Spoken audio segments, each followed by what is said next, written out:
Hey, this is Jamie with Music Production Headquarters.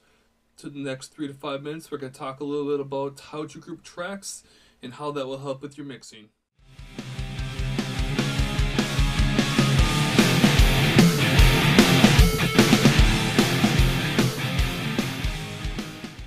Alright, like normal, let's go and get right into it. In one of our last videos, you saw that we were talking about changing colors to be able to organize things. Which, if you haven't done that, check that video out. It's definitely great, and it'll show you how I was able to make all my channel strips or channels different colors. The next step I take is to, once they're colored, the color node, I'll go ahead and group them. As you can see in the bottom left hand corner here in Pro Tools, I already have my groups. I have 2 groups, drums and guitar. One kind of cool thing about that, if I wanted to just work on drums, I can go over to drums, and how I do that, I left click and I hit control when the groups are enabled.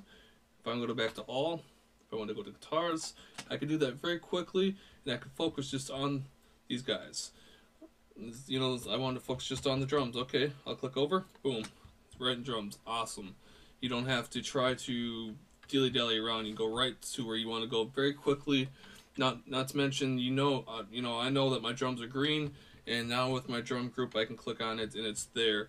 Another kind of cool thing is once you've mixed everything together and you have a kind of a general sound of how you want everything, if you want to adjust the entire group's volume, you can do that when the group's enabled, just by moving that up and down, like so. And how you can tell if a group's enabled or not, if you look down the bottom left hand corner, you can see groups, it'll be more of a black coloring versus if I disable it like that, you can see they're gray. And if they're disabled, you're free to go ahead and move your faders any way you want. If they're enabled, that group's going to work together like so.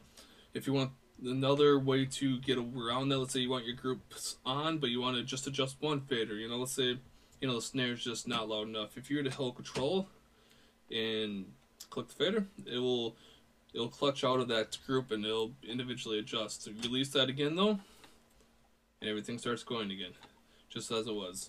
So I'm going to go back to my all group, once again by hitting control and left click, and I want to go ahead and do my vocals here. I need to create a group with vocals, and how I do that, I'd make my selection, which I already have. If you hit Command G, it's going to bring up the group menu. I'm going to make this Vox, vocals, why not? And you can see that my vocals and BVGs or background vocals are already there.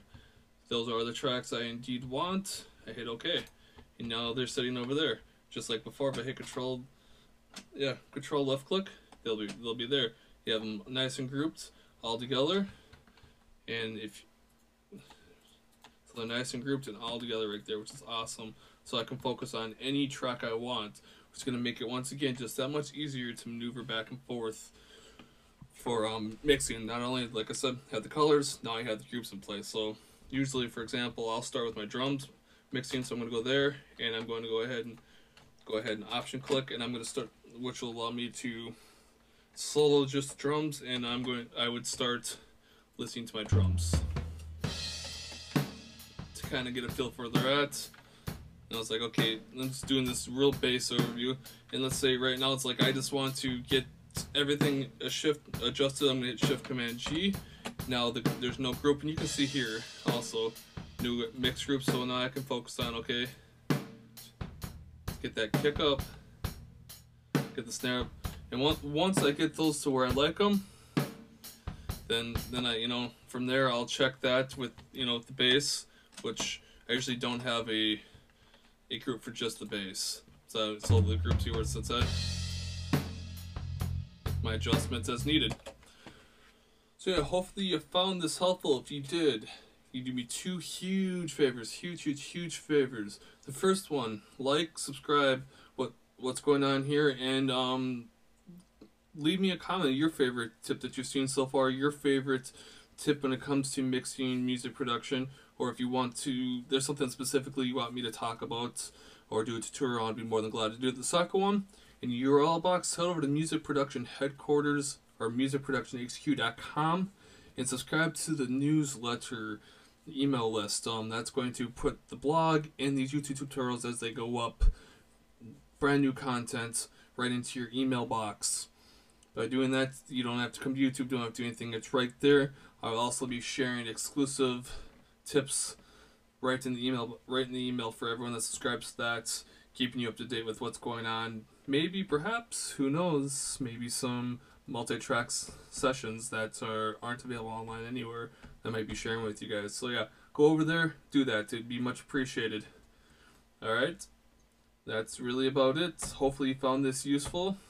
I'll try to get another video up within the next week or so. In the meantime, happy mixing.